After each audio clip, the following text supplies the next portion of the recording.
Simple है।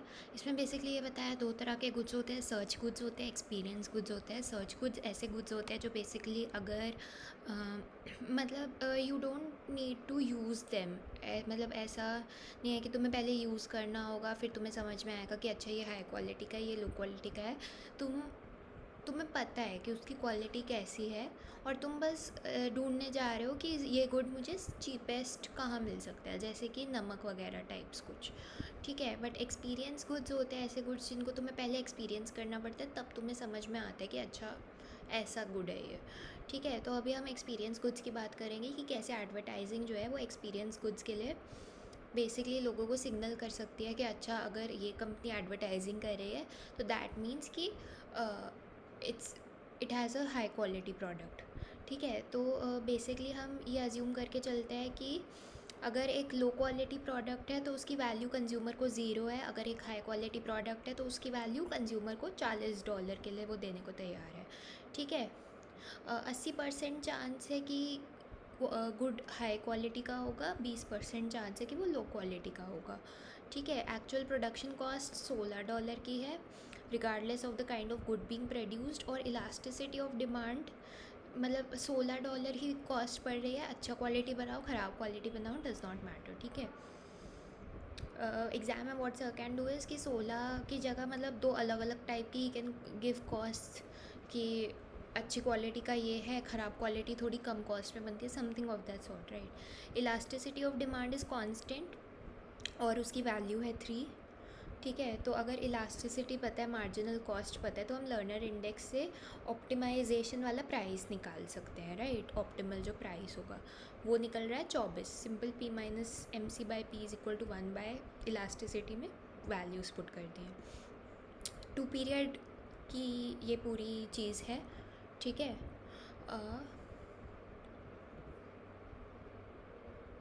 ठीक है, तो अगर तो कंज्यूमर्स को श्योरिटी नहीं है कि ये गुड कैसा है, अच्छी क्वालिटी का है, ख़राब क्वालिटी का है, बट उनको ये पता है कि 20% चांस है कि ये गुड ख़राब क्वालिटी का हो सकता है, तो ऐसे में सिर्फ एक्स कंज्यूमर्स ही उस गुड को ख़रीदेंगे। ठीक है, क्योंकि लोग बहुत रिस्क एवर्स है, तो दे आर लाइक हम नहीं पैसा खर्चेंगे, हमें श्योरिटी नहीं है कि ये गुड ख़राब क्वालिटी का हुआ, तो ख़राब क्वालिटी के गुड के लिए तो we are not even willing to pay, हम उसके लिए $0 देने को रेडी हैं। तो हम क्यों $24 दें ये ख़राब वाली क्वालिटी के लिए। तो सिर्फ कुछ ही एक्स महान लोग हैं, वीर लोग हैं जो इसको ख़रीदने आते हैं। ठीक है, लेकिन जब प्रोडक्ट की क्वालिटी सबको पता चल जाती है, जब मार्केट में खुलासा हो जाता है कि ये अच्छी क्वालिटी वाला है, तो ऐसे में जो डिमांड है वो बढ़ जाती है अल्फ़ा अमाउंट से, अल्फ़ा परसेंटेज से, सॉरी। तो 1 प्लस अल्फ़ा इंटू एक्स उस गुड की डिमांड हो जाती है तब जब पता है मार्केट में सबको कि दिस इज़ हाई क्वालिटी। तो डिमांड कितने से बढ़ी है, basically 1 plus alpha into x अगर हम खोल के देखें तो बेसिकली है x plus alpha into x. X जितने लोग तो पहले भी गुड को ख़रीदने के तैयार थे, तो बेसिकली अल्फ़ा इंटू एक्स यानी कि अल्फ़ा परसेंटेज ऑफ लोग जो हैं वो अब आ गए हैं मार्केट में, नोइंग कि ये गुड हाई क्वालिटी का है, तो वो लोग भी अब ख़रीदना चाहते हैं। ठीक है, first time sales only occur in the first period, मतलब कि कोई गुड अगर पहली बार ख़रीदा जा रहा है तो वो सिर्फ फर्स्ट पीरियड में ही ख़रीदा जाएगा। मतलब सेकेंड पीरियड में if you are buying a good तो दैट मीन्स कि आपने फर्स्ट पीरियड में उसको ख़रीदा था पहले, यू लाइक्ड इट, तभी आप सेकेंड पीरियड में किसी गुड को ख़रीदोगे, अदरवाइज़ नहीं। तो it's not like second period में आप किसी गुड को फर्स्ट टाइम ट्राई आउट कर रहे हो और समथिंग ऑफ दैट सॉर्ट, ऐसा कुछ नहीं हो रहा है यहाँ पर। ठीक है, तो सेकेंड पीरियड में सिर्फ हाई क्वालिटी का गुड बिकेगा, क्योंकि लो क्वालिटी के लिए तो लोग कुछ देने को भी तैयार नहीं है, ज़ीरो देने को तैयार है वो लोग उसके लिए, तो लो क्वालिटी का तो बिकेगा ही नहीं सेकेंड पीरियड में। ठीक है, अब यहाँ पर ये अजम्पशन ली गई है कि बेसिकली आप $24 पर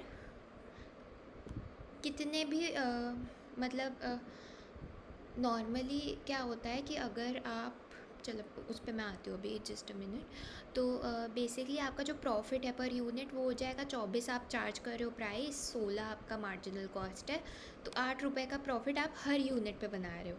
अब नॉर्मली ये होता है कि जैसे जैसे आप ज़्यादा अमाउंट किसी चीज़ का बेचते जाते हो तो हर सब्सीक्वेंट यूनिट जो होता है it gets sold at a lower price, and इसलिए आपका जो प्रॉफिट है हर यूनिट पर वो गिरता जाता है धीरे धीरे, राइट। बट यहाँ पर ऐसा कुछ नहीं हो रहा है, यहाँ पर वी आर अज्यूमिंग कि एक कांस्टेंट प्रॉफिट आप $8 का बना ही रहे हो हर यूनिट पर। तो लोग जो हैं सारे के सारे लोग 24 पे ख़रीद रहे हैं। नॉर्मली क्या होता है, आपको क्वांटिटी ज़्यादा बेचनी होती है तो आपको प्राइस गिराना पड़ता है, बट यहाँ पर हम वो सब कुछ अजम्पशन नहीं लेके चल रहे हैं। यहाँ पर सिंपल है कि $24 पर you are able to sell to people. Of course वो चेंज होगा कि एक्स लोगों को बेच पा रहे हो या वन प्लस अल्फ़ा एक्स को, बट ऐसा कुछ नहीं है कि प्राइस गिरा रहे हो तो क्वांटिटी गिर रही है, anything of that sort is not there, ठीक है। अब हर फर्म चाहेगी कि मैं ज़्यादा से ज़्यादा लोगों को बेचूं क्योंकि मुझे $8 हर यूनिट पे मिल रहा है, राइट। तो हर फर्म चाहेगी कि कि वो बेसिकली सबको अनाउंस कर दे कि मैं तो बहुत अच्छी क्वालिटी वाली फ़र्म हूँ, बहुत अच्छी क्वालिटी के गुड्स बनाती हो। बट द थिंग इज़ कि लोगों को भी पता है कि हर फर्म ऐसा कर रही है क्योंकि उससे उनको ज़्यादा प्रॉफिट मिलेगा, ज़्यादा ग्राहक मिलेंगे। तो लोग भी सिर्फ ऐसी ही बातों में नहीं आ जाते, उनको पता है कि हर फर्म ऐसे ही बोल रही है, बस इनके ऊपर विश्वास नहीं किया जा सकता, ठीक है। लेकिन एक फ़र्क है दोनों तरह की फ़र्म्स में।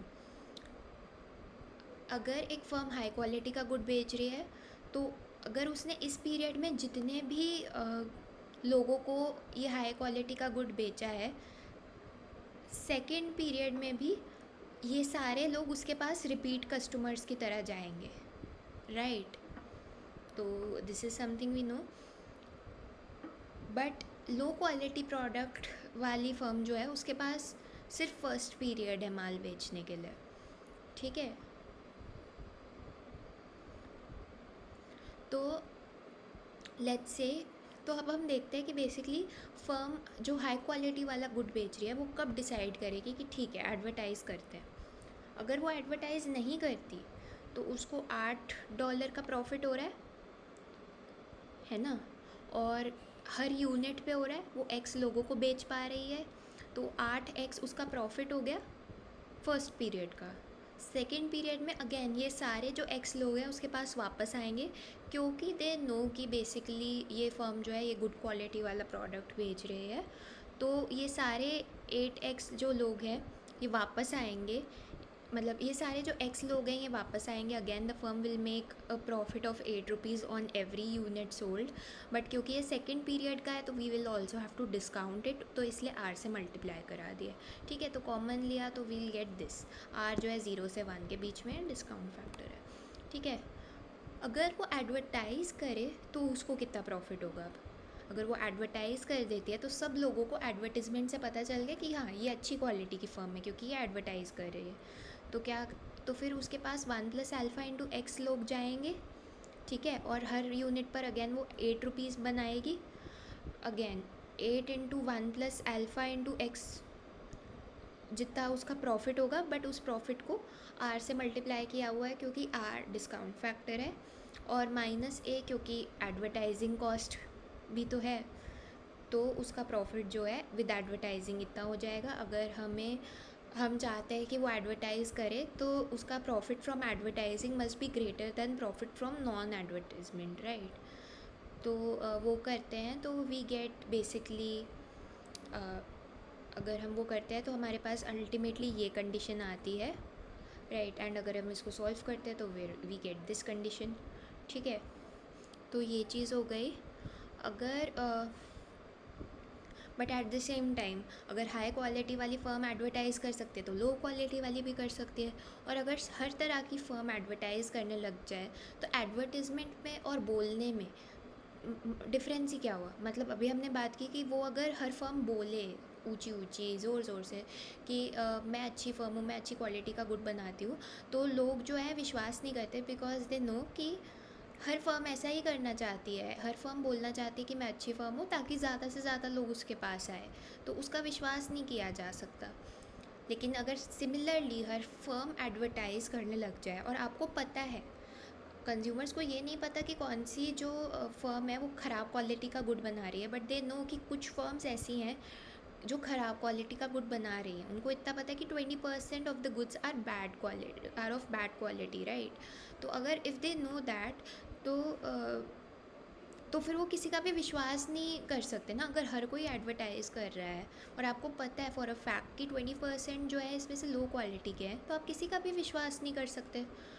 तो हमें एक ऐसी अगर एडवर्टाइजिंग को एज अ सिग्नलिंग एक्ट करना है, तो बेसिकली एक चीज़ तो ये होनी चाहिए कि जो हाई क्वालिटी वाली फर्म्स हैं उनको एडवर्टाइजिंग से फ़ायदा होना चाहिए, क्योंकि अगर उनको एडवर्टाइजिंग से फ़ायदा होगा तभी वो एडवर्टाइज़ करेंगी, और अगर वो एडवर्टाइज़ करेंगी तभी एडवर्टाइजिंग एक क्वालिटी का सिग्नल बनेगा ना। अगर हाई क्वालिटी वाली फर्म्स एडवर्टाइज़ करेंगी तो that is the only way कि advertising can act as a signal of the quality, right. At the same time we need a condition जिससे लो क्वालिटी वाली फर्म्स एडवर्टाइज़ ना कर सके, ताकि कंज्यूमर्स को फॉर श्योर पता हो कि अच्छा अगर ये फर्म एडवर्टाइज़ कर रही है तो it must have been a high quality firm, right. तो उसके लिए हम क्या करेंगे, अगर एक लो क्वालिटी वाली फर्म अगेन सेम सा लॉजिक लगाएंगे, हम चाहते हैं कि लो क्वालिटी वाली फर्म एडवर्टाइज़ ना करे, तो उसके जो प्रॉफिट्स हैं from advertisement they should be less than उसके प्रॉफिट्स विदाउट एडवर्टिजमेंट। उसके प्रॉफिट्स क्या हैं विदाउट एडवर्टिजमेंट? उसके प्रॉफिट्स विदाउट एडवर्टिजमेंट है बेसिकली 8x। सेकेंड पीरियड में वो किसी को बेच नहीं पा रही है, ठीक है, और एडवर्टिजमेंट भी नहीं कर रही है, तो ये प्रॉफिट्स हैं। अगर वो एडवर्टाइज़ करती है तो 8 into 1 plus alpha into x उसको फर्स्ट पीरियड में मिल जाएगा, ए जितना उसका लॉस हो जाएगा, ठीक है। तो एक लो क्वालिटी फर्म अगर एडवर्टाइज़ नहीं, उसको इफ़ यू वांट कि वो एडवर्टाइज़ नहीं करे तो उसका ये वाला प्रॉफिट है, it should be lower than ये वाला प्रॉफिट, एंड इससे कंडीशन अल्टीमेटली ये मिलती है। अगर इन दोनों कंडीशंस को वी पुट टुगेदर तो वी गेट दिस कंडीशन।